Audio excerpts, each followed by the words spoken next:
Batiin naman natin si Kim Chiu. Batiin natin siya. Okay na kayo? Hindi ko alam sa kanya. Basta gusto ko siyang batiin. Oh! Oo. Ay! Ano ba yan? You're putting me on the spot. No!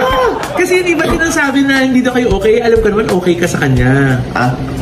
Di ba? Basta ako wala akong problema. Anyway, dahil ito nga, gusto lang natin batiin. Oo. Dahil nanalo siya ng award sa Seoul. Yes! Oo. Nanalo siya as Outstanding Asian Star sa Seoul, kasi hindi rin pang pronunciation, sabi Seoul, dyan. oo. Seoul International Drama Awards 2024. Wow! Tapos may speech siya, di ba? Ay, oo na. Halos maiyak-iyak siya nung maalala niya si Deo Endrinal. Oo. Ang kanyang mentor. Oo, at kaya siya naroroon ngayon dahil isa si Deo Endrinal sa unang nagtiwala sa kanya, naniwala sa kanya.